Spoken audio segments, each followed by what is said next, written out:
Firstly, thank you very much for the opportunity, and good morning to Newzroom Afrika listeners.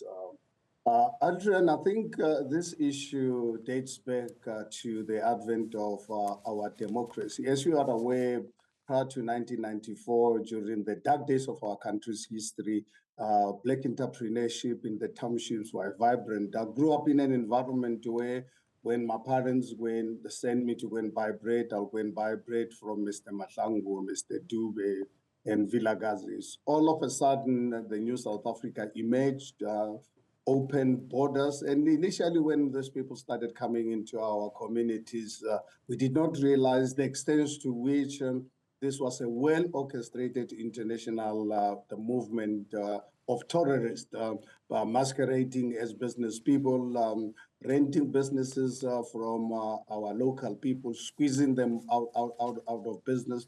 With the high levels of crime, our people in the communities were not protected. Now here we are, we're paying a heavy price. You go into any township, village, or informal settlements, and our own South Africans have really are literally wiped out of business by this criminal in syndicates. People who came into the country illegally, who are regarded as criminals because they first of all came into our country illegally. They operate illegal businesses by bringing in counterfeits, expired goods into our country. They bring drugs which are fed to our children at a very early stage of their development. Right now, we're seeing, obviously, people all of a sudden waking up because our kids are being killed by poisonous foods. I can tell you, these syndicates are destroying millions of our youth on a daily basis through the drug trade, because international drug syndicates have identified South Africa to be their playground, knowing that our criminal justice system has literally collapsed or is just turning a blind eye. And for us as ActionSA, fortunate enough, now that we are represented in Parliament, our team is actually in the process, will soon be presenting the private members bill to ensure that the Spaza4Locals becomes a reality. We get rid of all these criminal syndicates out of our country. Do you agree that there are law-abiding foreign nationals in the country who are also operating in the township economy and operating some of these Spaza shops, and they are not part of what you call a criminal syndicate?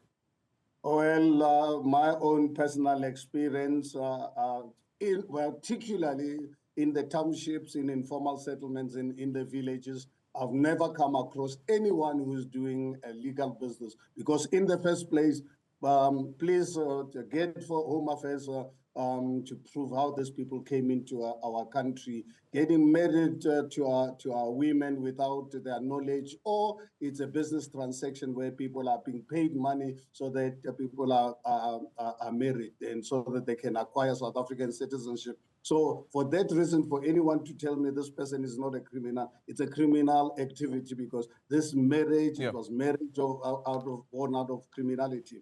If you look at drug syndicates, you look at how much money they brought into our country. Our laws are very clear that for you to actually open business in South Africa, you must bring in a minimum of 5 million rands into South Africa. Go, please show me just one who brought in money into the country, even 1 cent, because when they bring money, all of them, we don't know how this money came into our country. We don't know how it goes out. And this money actually, Adrian, actually goes out to actually feed international terrorist organization. I challenge anyone to show me anyone who brought in 5 million rands. Show me anyone who acquired their South African citizenship in a legal manner. Yeah, but there are many cases of foreign nationals who had received their documentations legally, investigations that have been done by Home Affairs. But what is true, though, is that there are cases of Home Affairs officials themselves being involved in some of these syndicates where they are giving people identity documents fraudulently so. But I want to go back to this point around the 5 million rand investment that you speak of. Like when we look at the laws of the country, asylum status, people who seek asylum status or refugee status in the country, that they enjoy the same rights as South Africans, even though they are barred, for instance, from participating in the elections. However, though, they can operate a business and start a business like an ordinary South African. So don't you think that the issue is more around the legislation, which we are party to signing? Well, I think as much as Adrian, you can tell me that they have the right to open businesses, but they have to really prove to us how they got the money to start those businesses, because they are being funded by international terrorist organizations. Yes, run the business, but really show us how the money came into the country. Show us how you take the money out of the country. Why do you deal in counterfeits, expired goods? So it doesn't mean that if we give you the permission to be in our country legally, then you must be involved in criminal activity. And majority of them, a big percentage of these people are involved in criminal activity, including actually being in possession of very dangerous weapons, so that even our South African National Defence Force not possess. How would Spaza4Locals Bill answer that particular question and deal with those aspects that you are concerned over?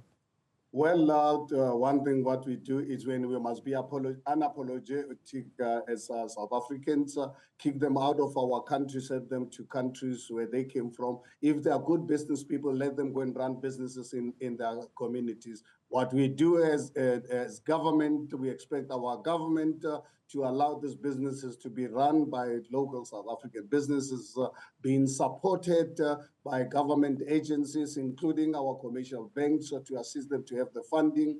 We, as ActionSA, we're busy negotiating with business schools to ensure that our people can really be given basic financial education for them to really understand. But one thing that I'm completely convinced, I went into business myself at the age of 22. I don't come from a business community, and I did not need any government, because the government of the apartheid at the time was against me starting business. Ask, I'm sure you've read a lot about Ntate and others.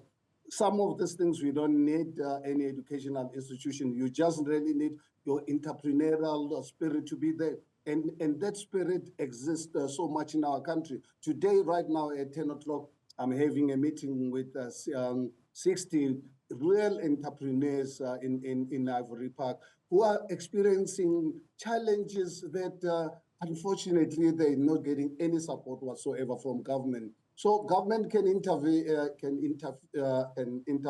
but ultimately entrepreneurs will survive with or without government. But you need a government that creates a conducive environment. Make sure that the level of crime in our communities is dealt with, that criminality, no chance where our business people, where you supply goods to them, the very same night that they are being robbed and no police are there to actually protect them. Okay, Mr. Mashaba, let me just quickly ask you another question in relation to service delivery. Pumla Mkashi, the protest action that has been taking place there yesterday, the south of Johannesburg in Lenasia, residents there complaining that they don't have water. Some of them have illegally connected themselves to the water grid. What's your answer as somebody who has been in local government as the mayor of the city of Joburg when it comes to this question around access to basic commodities like water, but also the responsibility that then flows around who pays for that water and the responsibility, if any, that is carried by the poor?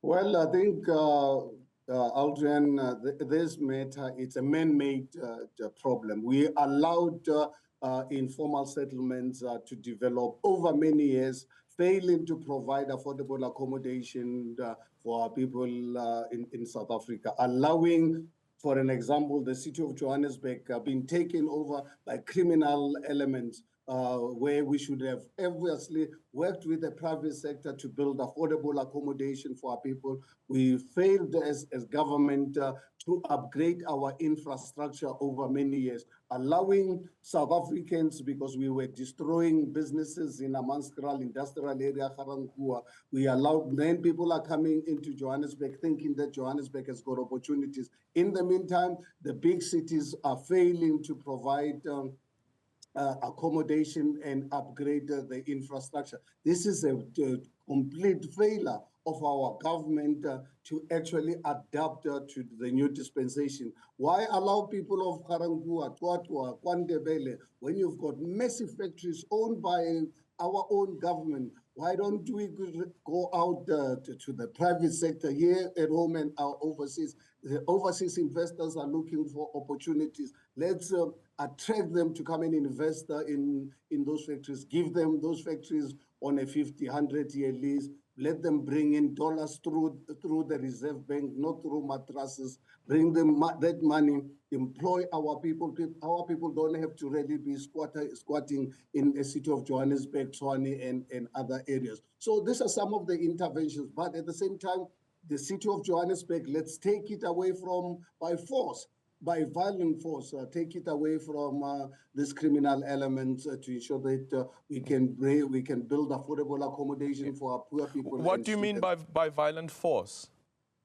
Well, you know, if you are prepared to deal with criminals like you deal with civilized people, what you do is anyone who's hijacked a building, someone's building or the city's building, you're not going to take them out nicely. You've got to ensure that you give them notice to leave the premises. If not, make sure that you exercise your right as a country to make sure that people respect your laws. And if it means you've got to use force, you have to do that, because the government, through our constitution, is empowered to protect our country. Yeah, but why violent force? Why not just force? Well, depending, I'm sure Aldrin, you witnessed on numerous occasions where there's illegal foreigners, when normal police go out to them, they produce serious armaments that even our National Defense Force does not really have. Why do we have to really treat these people with kid love? Let's obviously answer the force with force for them to really understand we're a sovereign country and we are going to really protect it. We are not going to allow criminal terrorist organization threaten our law enforcement agencies with the guns that we don't know how they came into this country. Herman Mashaba, the leader of ActionSA, thank you so much for making time for us. It's gone 7:30. Time now to remind you of your top stories this morning.